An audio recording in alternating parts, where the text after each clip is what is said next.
So I gotta get these two done. I swore to the customer that I was gonna get started on them this week, so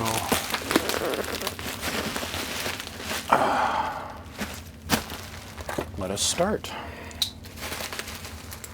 So we're here to build one with, this is interesting what's going on right now. Shit, son of a, let me, come back. Thank you. Okay.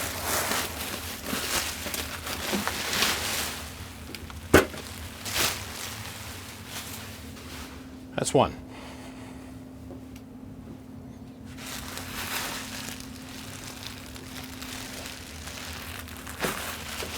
Here's the other one. We have been having a shortage of board and heat sink issues, cabinet issues. There's been a shortage of a lot of stuff going on lately. So to be able to get this far, I'm actually kind of proud. Here's number 2. So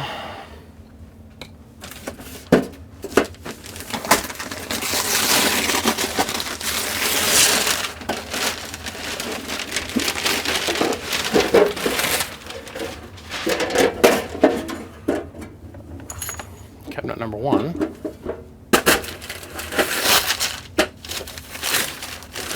And cabinet number 2.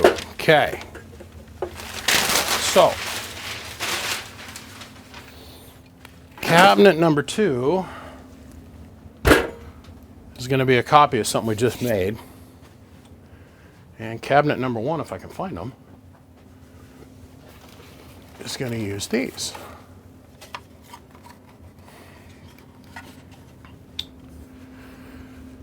This one's going to have 25, 30 amp switchers in it.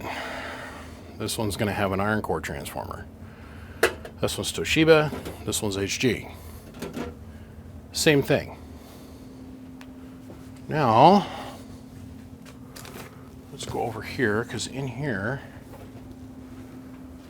if everybody sent me what they were supposed to send me, which I highly doubt since nothing has been going as planned lately, and here should be the 2 boards. And if it's not in here, I'm gonna, oh, they're here. Yay, okay. I was gonna lose myself if these weren't in here. What the hell? Come on. Okay.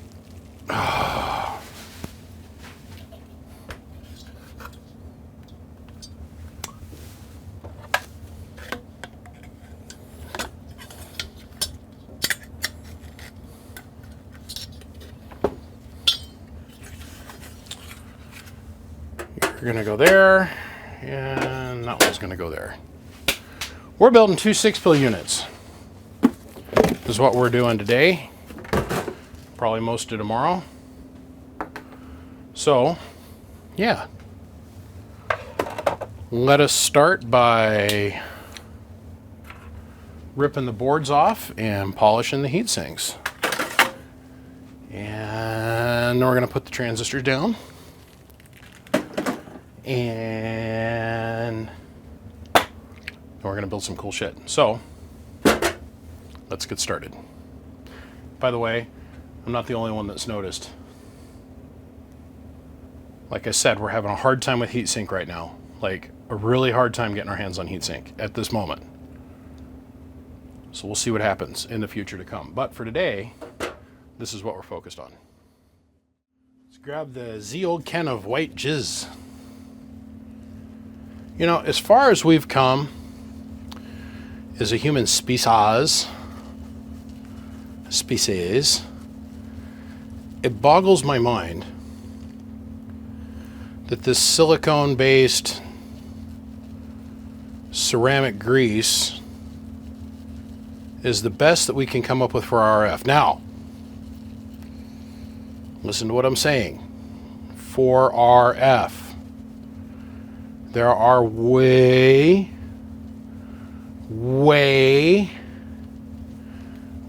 superior products out there for the PC and the computer industries. And I've looked at all of them. And I've tested a few too.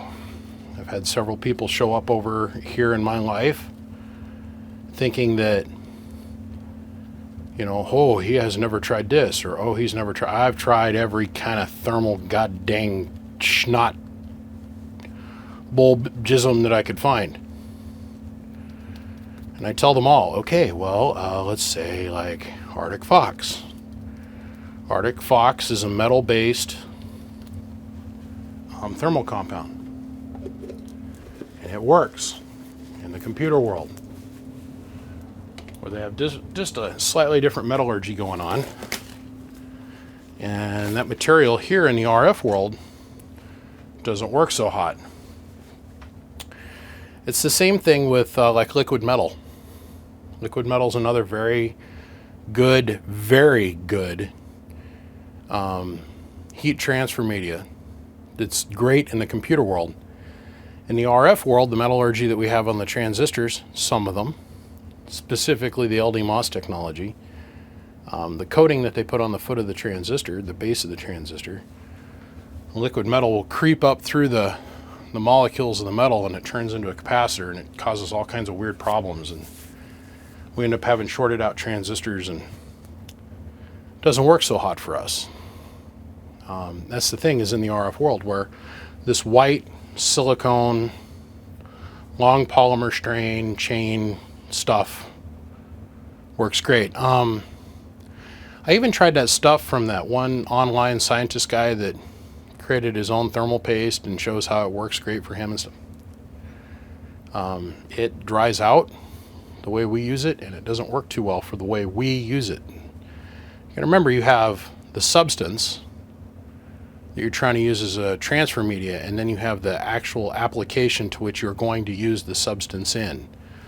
So the substance might be great in environment A to where it works really awesome, but then when we put it in environment B where we're actually using it, we have problems and breakdowns and capacitance issues and transistors that short out. And it's like, for a long time that some of these guys were using Arctic Fox on the RF transistors on the back of radios, and then those all ended up letting the smoke out because the Arctic Fox was breaking down, changing its structure, I guess, from the heat exposure, and it was turning into a capacitance issue, and it was interacting weird with the foot of the transistor. They ended up having a lot of failures with those, where this white bulgism has always done the trick. I mean, I've looked at all of it, and I have found that just because you tested something 3 years ago doesn't mean it might be up to current date with today.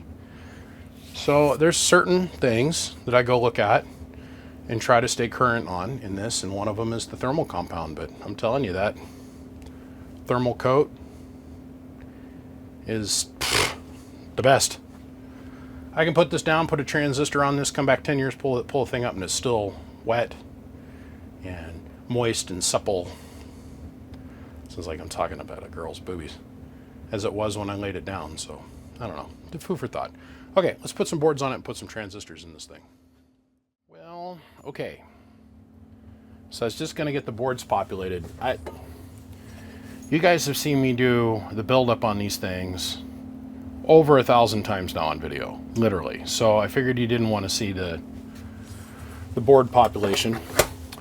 We're gonna make this one Toshiba, this one's gonna be HG, this one's gonna be powered by the switchers, this one's gonna be the old iron core style transformer.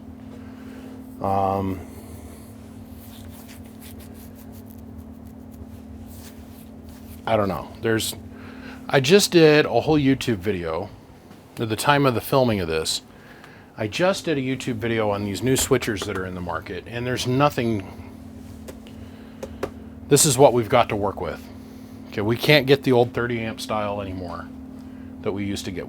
They're just not there. And it's like playing craps. You know, when you go to order switchers, except if you buy them from like Fat Boy or whatnot. You don't know what you're going to get. And this is what the market has been switching over to, is these. So they claim this is a 40 amp switcher, but we showed on video that it's really not. It's about a 25. That being said, 6 transistors. I'm going to need 6 of these supplies inside this cabinet to make this 6-pill run properly and not starve. Now, I wanted to try this new cabinet because this is the part that I hate about the switchers. It's punching these ever-living effing holes in the cabinet. Well, our good friends over at ICA Manufacturing developed this cabinet for us.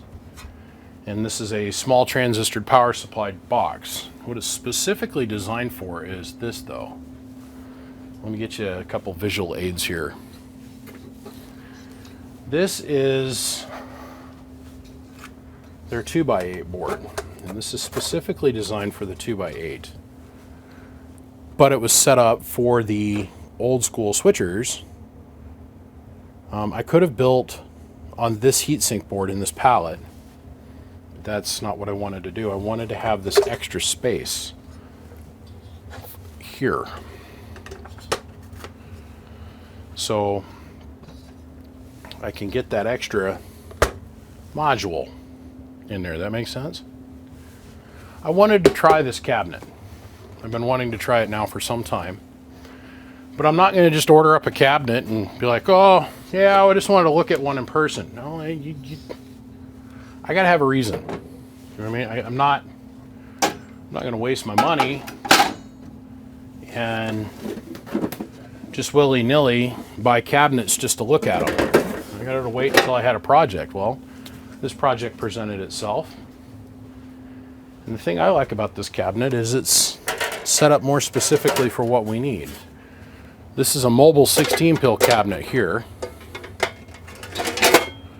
So we'll block that off like we normally do, but because this is specifically designed for the base cabinet, I only need 2 fans to cool it. And I thought, man, I don't have to finicky around and block off these other holes. He's not going to have the extra noise of the other fans running. Get the same amount of airflow as this cabinet over here. Bring you guys back over here. I was like, man, I want to try this. I thought this was really neat. This is a clean modular design. Everybody else has been doing these. I haven't had an opportunity to play with them because, let's face it, I've been busy for the last 2 years working on other stuff that I've already taken on. So here we are. We're going to make this happen, Cap'n. So my mission today is I'm going to partially populate both of these cabinets. I'm going to put the on-off switches, the delays, the light indicators in place. I'm going to get the boards mounted down. I'm going to get the coax connectors in. I'm going to get the blocking for the air, for the vents, get that all set up. Get our breakers installed because we're not going to do fuses. I spent the money and I bought breakers for both of these. And we're going to get our relays installed. And we're going to start working on our splitter and combiner network for each one of these boards. And away we go. I'm really excited. I got to thinking, I've been standing here just kind of working away over here. And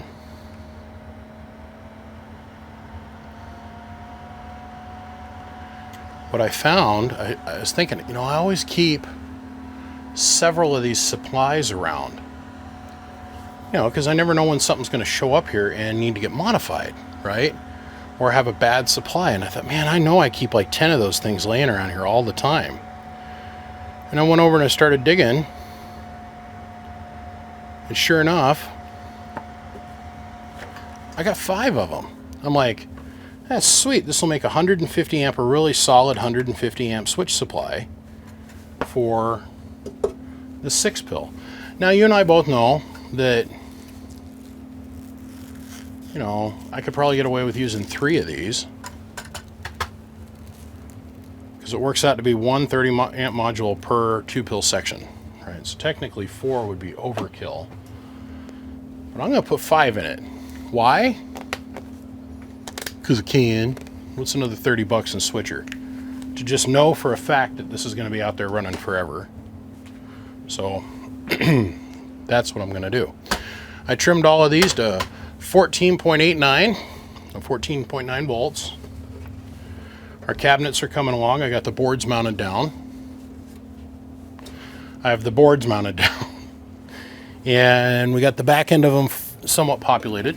We've got our air shields in place in both. This is a piece of phenolic painted black. Then here's our air port. This down here is what's left over. We got it soldered in and polished up, looking all pretty. This one is just about ready for the switching transformer. I am going to start soldering down parts here in a minute. I got to put another nut and washer and stuff here to bond this to that, to this to that, to this to that, and populate it with an on-off switch. And we're going to give it an on LED indicator and then a sideband LED indicator. Cha-cha-cha. This is going to come together really fast. So when we come back, the front end of this will be populated, and this will have the switching modules in it, and probably relay in this one. This one we're going to probably tag this one out first, and then we're going to come back because of the pain in the ass of working with the transformer for this over here. We'll get this one done second. So I'll focus all my attention on this for now. This is my most favorite part of it. Let's go over here.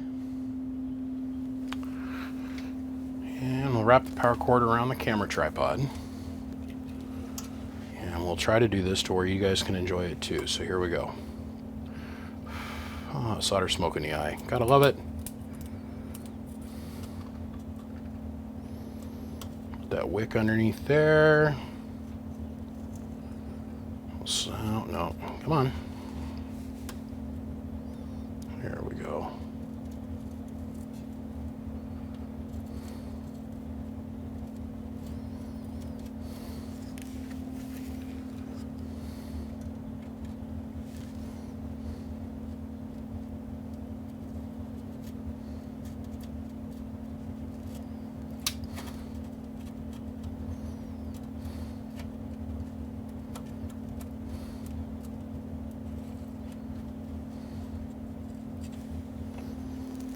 Love doing that. Oh man, it makes me happy when I get to do that joint. Yeah, stupid cardboard. Okay, so let's grab ourselves a paper towel. A little bit of 91% rubbing alcohol.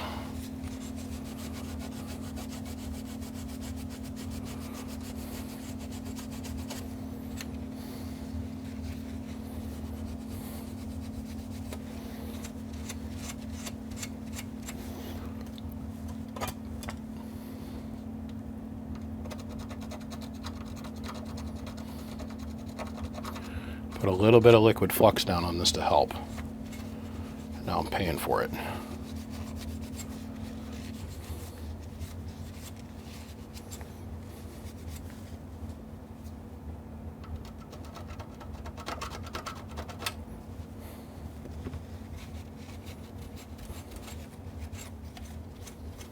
All right.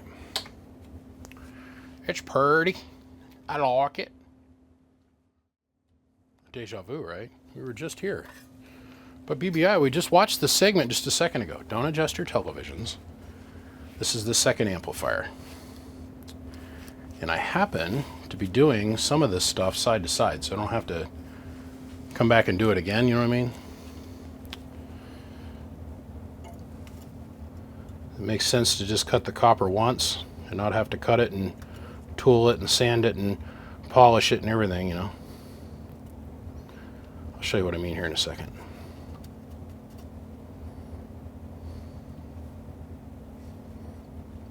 A little bit more love there. There we go.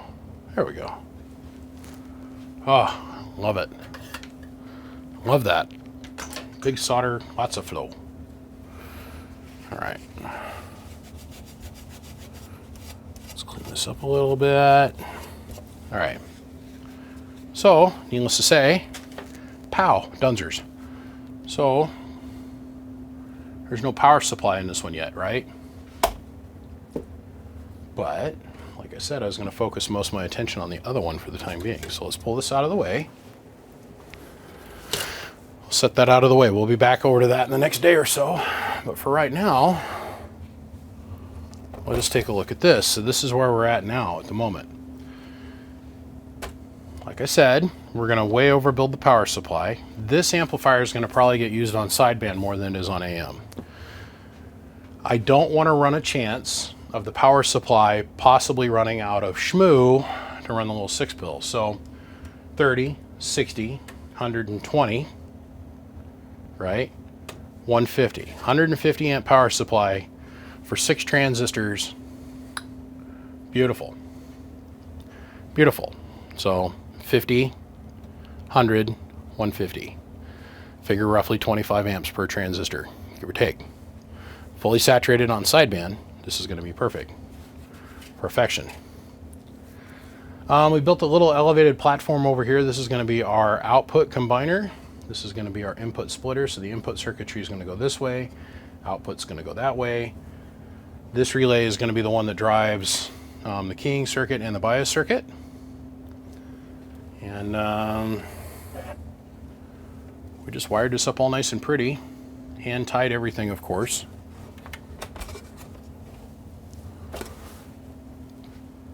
Back to our breaker. Bring our power wire in. We'll grab a case ground for the green wire. We'll run the black wire up to the bottom of the L switch. We'll bring the white wire up to here. We're going to leave this 110. It should be just about perfect. And if he ever wants to go 220, a lot of builders, what they would do is they'd flip these over and they'd put these switches to the bottom. So right now we got everything wired for 110. All we'd have to do is come along and flip all these switches here. And then guess what? Change the plug on the box. Now it's 220 amp unit, or 220 volt unit. It's just that simple. So I'm going to continue wiring on, but the cabinet is coming right along. I mean, I'm really tickled. We got all the positive wires in, all the ground in, all the 120 volt. Got all the DC going down this side, all the AC going down this side, well away from the RF side that's going to be over here. Got our cabinet ground. Got way overkill relay, 35 amp relay. Let's see. The next thing I'm going to add is, once again back here, this little hole that's in the cabinet here, we're going to use for the RCA relay activation. So he can use a foot pedal to protect his relays if he wants to. So a little bit of RCA jack here that says pedal. That's what that's for. We'll show you how that works when we get down that road, but we're cooking right along.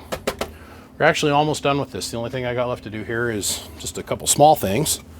Input circuitry, input tune, output circuitry, output tune, bias, keying circuit, and there'll probably be a brass tuning tube that hangs back here on the wall. So moving right along. Well, I know for a fact that I'm done here.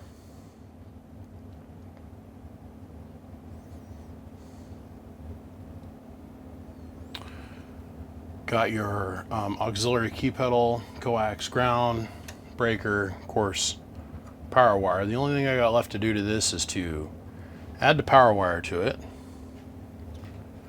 which is really rough to do, let me tell you.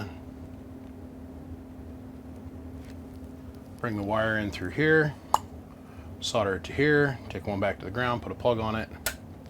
We're good to go. All the modules have been trimmed. Board's fully assembled. Sideband delay is added. It's good. So, I'm done with this one, and now it's time for me to go jump onto the other one. Amp number 2. The thing I got left that I need to do here is hook the fans up, tune it, and we'll send it down the road. So let's jump on to amp number 2 here. This one, which is kind of cute, I can take and lay these on top of each other. This one here, we're going to put a switch or a linear transformer supply in it. So the first thing I got to do is I got to populate the board. It's like deja vu, but this took much longer to do. This one here is going to go really fast. The reason I say it's going to go really fast is because there's less shit to hook up. So all I got to do is drill some holes, get a plate, put a transformer in this thing, put a rectifier in it, filtering cap, power wire, input-output tune. Poof. Done. Well, 98% done. I got to put the power wires in it. I've got to tune them both. But for the most part, these are done. Now where we left off is I'd finished this one up and I was starting to finish this one. Well, my days over here have been a little more chaotic than I actually personally enjoy, because I made the childish, selfish mistake of wanting to take on more work so I could continue this business. I decided to take on some new repairs and some new builds here in the last couple weeks, and I've been working on these now. This will be my second week to build 2 6-pills. And if you guys haven't noticed, the YouTube videos have come to a crawl. The reason the YouTube videos have come to a crawl is because all of the repair work, plus all of the stuff for all the new build projects, has all shown up here within the last 2 weeks. And about every day I've got to drive over, go pick up the 20 or 30 something packages that have shown up. I've got to strip them down, and then I got to make sure all the RO numbers are right, come back here to the shop, unpack everything into here, go through the book, check everything in, and then go put it away in an order so that I can walk over and start on it, the pile of stuff, and work down to the very bottom. What I mean by that is, like, let's say I think I took 86, I gave out 86 ROs, and I think the last one that I've checked in so far was number 85, okay? Well, the spots of 1, 2, 3, 4, 5, 6, 7, 8, 9, 10, 11, those are all shown up, but I can't put, so it means I got to downstack everything, slide it to the back, and, you know, put everything away in an order, which it doesn't sound like that would be that hard to do, but that is continuously eating up 4 to 5 hours of my day every single day for like the last 2 weeks. And it's starting to slow down now because I got a majority of the repairs here. But in turn, I've been trying to put 2 or 3 hours a day here. Well, for the sake of convenience, I just released a video of an amp that I built just like this, not even a month ago. So I thought, well, this is just me talking. Let's skip over the assembly of this because we're going to build it exactly the same as we did on the other one. And if the guys want to go see how to build this particular version of the 6-pill, which the only difference is it's got a transformer and a filter cap and a 1200 volt 600 amp, or pardon me, 1600 volt 200 amp bridge. That's the only difference between the two. The two boards are the same. This has got HG transistors in it. This has got Toshibas. The other thing I want to cover is the reason that I got the Toshibas in this one instead of over here is because I know the Toshibas will handle the floating voltage, where the HGs, even though we've tested it thoroughly, I feel comfortable with the floating voltage over here being closer to 18, 19 volts without a load. 18 to 19 volts on this power supply, where this one's going to be set at 14.8. I just felt comfortable.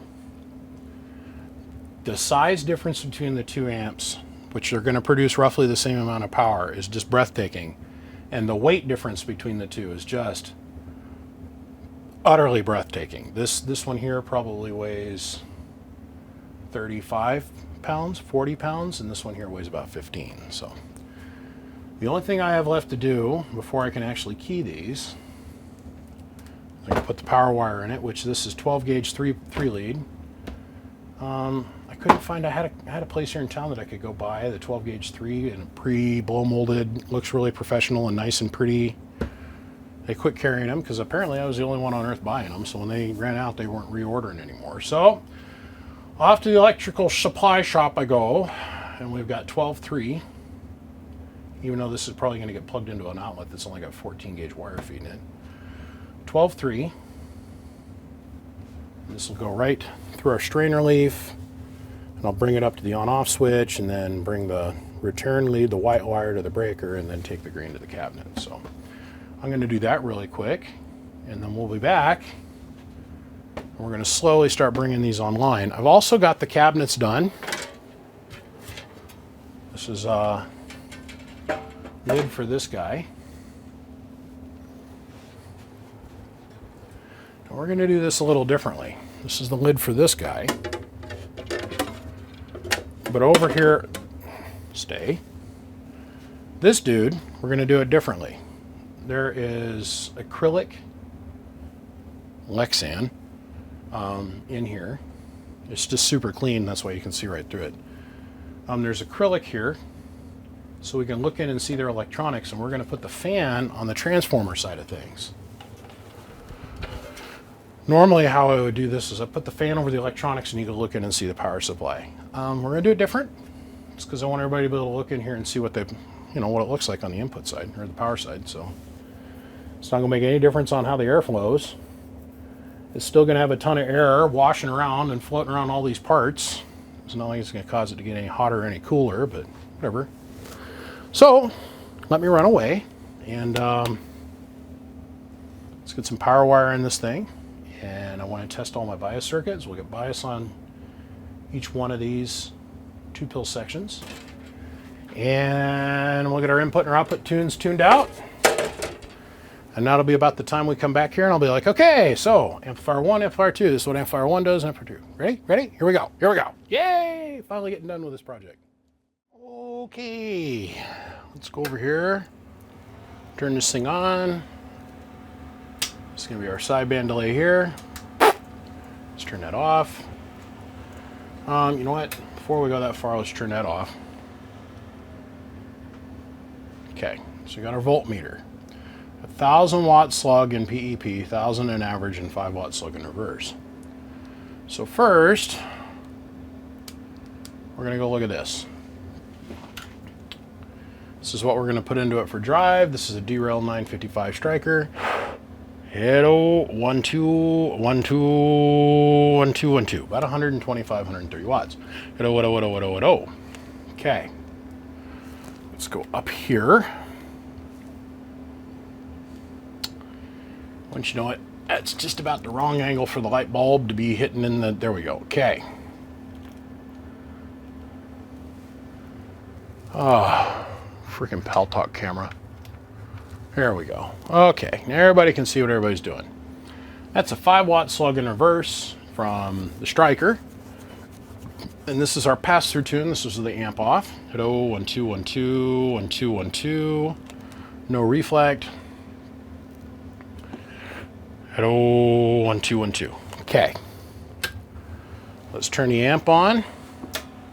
Hello, 1 2. No problem there. About 1200 watts.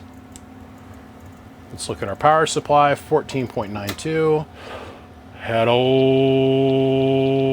on the stop peg. Hello, 14.67. It's pretty good. Let's go over here. Let's zoom on in here. Let's look at the face of the striker. Hello, 1 2 1 2 1 2 1 2 1 2 1 2 1 2 1 2 1 2 1 2 1 2.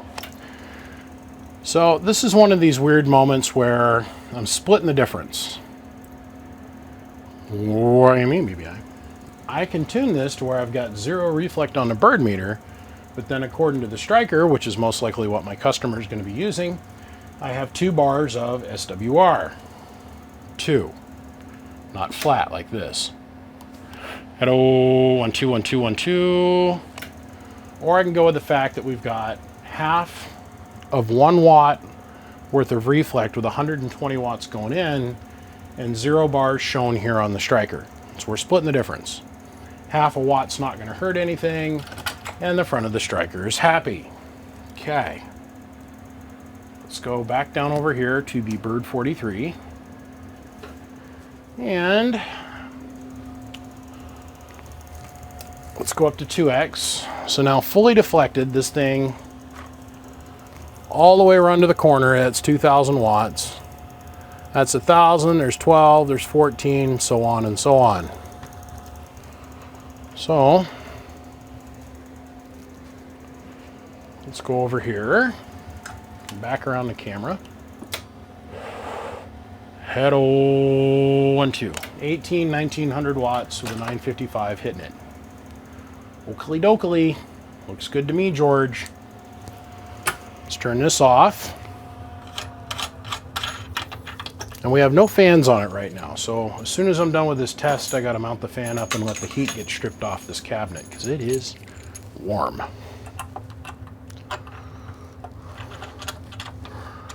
So let's put a little bit more drive into it. Of course, it can take a little bit more drive than what we're going to put into it here. But let's try turn on the 490. And let's see what the 490 says we're getting into it for power. Remember, we're on 2x. Well, you know what, here.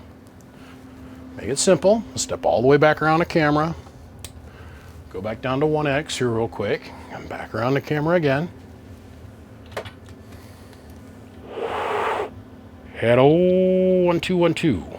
It actually can take up to about 245 watts worth of drive, 250 watts drive. So we're going to put 200 in it. And let's see what we get out of it.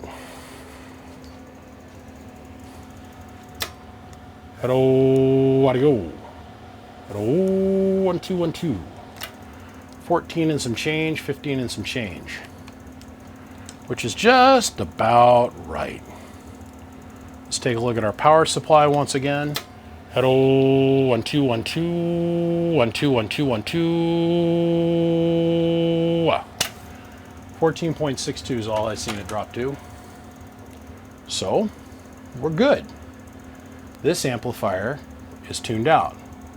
It's making the right watts, it's got good reflect, looks good on the spectrum analyzer, making good clean power, everything works. All right, we're done with this. Now let's jump over to the linear supply. So what do you mean by linear supply, BBI? I mean that it has literally got a transformer in it, old school rectifier and filter capacitor. So let's go ahead and let's make this one work. And let's get it all tuned up. And let's make sure everything works, sideband delay, all that kind of stuff. Let's get this all tuned up. And when we come back, Bob's your auntie. We'll be giving this a test run too. Okay, so here we are. This is the linear based iron core transformer powered 6-pill. And we're gonna run our striker into it. So let's go over here and let's look at drive. I have the striker on 12.7 volts at the moment. Hello, audio. Making about 100 watts. 100 watts. Let's turn on the amp. Hello, 1, 2, 1, 2. Making 700 watts of power. Let's go up here, let's look at the striker. Hello, hello, hello, hello, hello. Hello, hello, hello, hello, hello.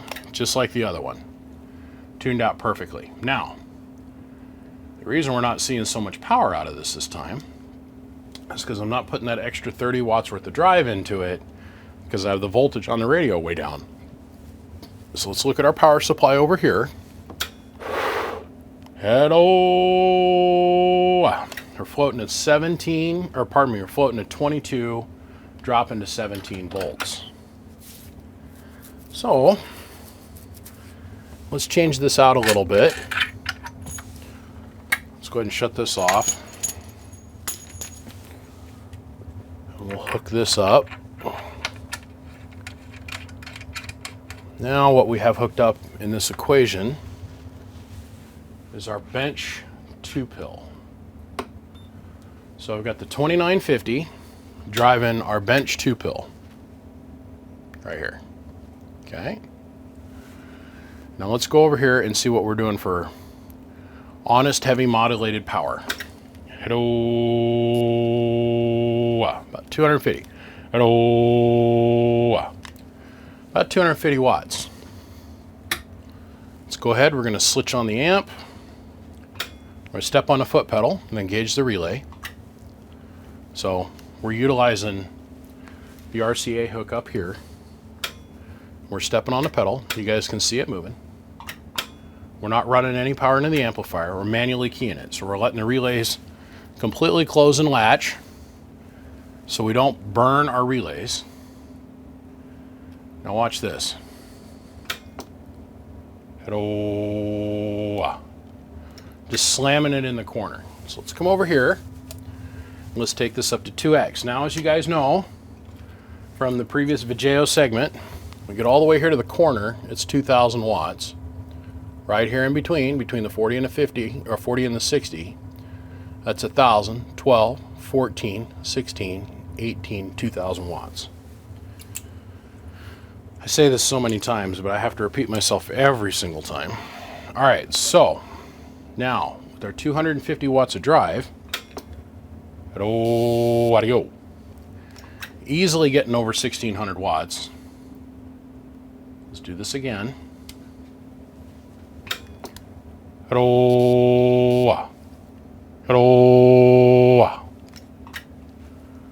Okay, now everybody's like, well, I bet he's having to drive it that hard because you're running out of power supply.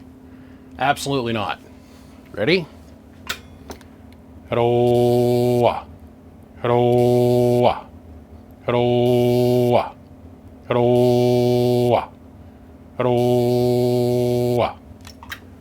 17.3. So it's still got more to give us because we haven't loaded down this transformer fully yet. I'm telling you, the transformer's a beast. Beast. When APC was making these things, that's what these came out of, by the way.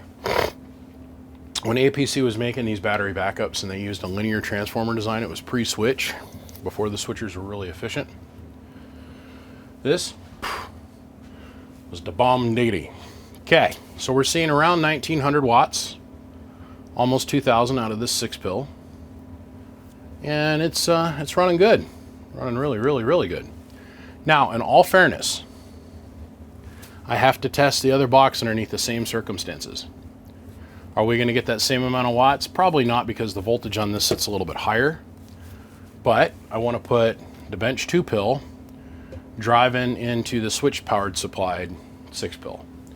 So I'm going to switch over to that amplifier. We're going to test it with the same amount of drive, and then we're pretty much done. So let's do the changeover. Hey, just real quick before we run away. Hello. 2,000 watts, no problem.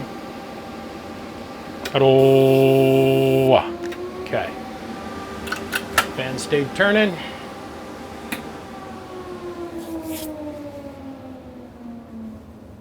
All right. Figure, what was the point of unplugging everything if all I got to do is squirt a little bit of clear on this, put the lid on it, get the tuning tubes all locked down, then I'm done with it. I'm done. This is donezo. These things are fun to build. They're quick and easy, but the real struggle now actually begins with trying to get it there because of the off-centered load. You know, the transformer sitting on this side. This is where we quietly cross our fingers, pray to God, rub our special jewels, kiss the special ring, bend the knee, whatever we got to do to pray to the deity of your choice to get the thing to the other end. So, okay, this is working. Let's jump over to the other one and use this guy to drive the other one and see what we get out of it for power. Okay, so let's come over here. Put that on 1X. Back around over here.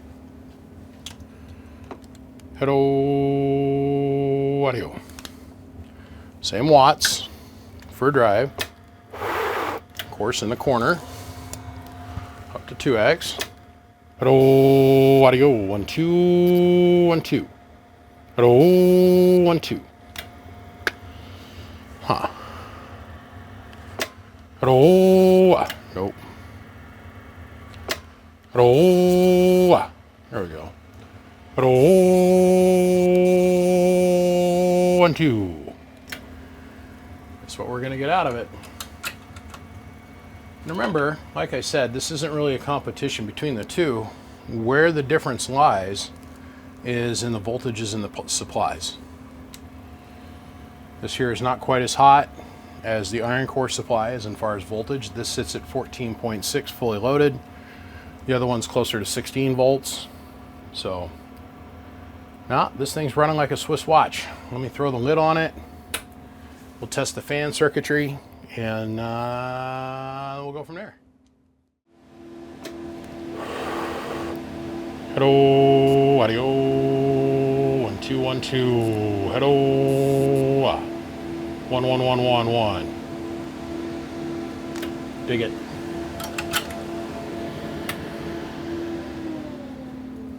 What do we got for airflow here? Oh, a ton. Okay. Well, that's that. Let's get the other amp up here and we'll wrap this thing. Well, gentlemen, we're at the tail end of this party. It's finally done. It took multiple weeks to get done because of all the shipping and receiving and everything that's been going on over here lately. But that's starting to slow down, and well, I'm just glad that I've got so much work to do. I consider myself very blessed, and believe me when I tell you I'm not bitching. I want to once and say this again. I want to say thank you to my Patreons. They're really helping keep me in business and keeping the motorboat running over here. Very, very helpful.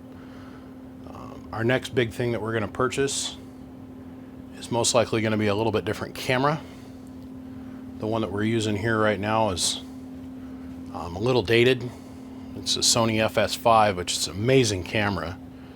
It's just bigger, more set up for a studio environment. So we're going to make a jump. We're probably going to either jump over to Canon or maybe even a Blackmagic or something. We'll see. But gentlemen, I want to say thanks. Thanks to every single one of you guys that tuned in and watched. Big thanks to Siglet, MechMan, Coaxial Dynamics, and Bird, as always. I'm in the midst of doing talks with another company, which I think you guys are going to think is really cool, that might come along and help be a supporter of the channel here. Just I'm looking forward to that. That's in the works. And on that note, the only difference between the two is this is HGs with switchers. This is an old school linear Toshiba based 6-pill. The size difference is breathtaking in my opinion, but this is easy to ship. This is going to be a nightmare to ship, and I am going to be worried about it until it gets there and the guy's able to open this up and look on the inside and make sure nothing's bent and the cabinet's not bent. None of the switches are busted. This is a hard one to ship. This is easy because it's light, not a big deal. This expensive and a pain in the ass. So what we make up for in footprint here on the workbench, this is probably going to be 4 times its size by the time it gets shipped, and this will probably be just a little bit bigger than what it is now. So there's a trade-off, but it is what it is. I would strongly suggest to the guy that ends up getting this that he learns how to use a foot pedal and he uses a foot pedal. I would not worry too much about these SSB switches. If it was me, I would just use the foot pedal and be happy with it. It's going to run like a Swiss watch that way. You never have to worry about burning off your relay contacts. So on that note, I'm out of here, gentlemen. Thank you once again for tuning in, playing along, participating. If you haven't subscribed, please think about it. It does help the channel out. And like always, big thanks to every single one of you guys. On to the next mission in life, which I do believe is a Henry. Time to go work on a Henry desktop. I'll see you guys. Click, click, click.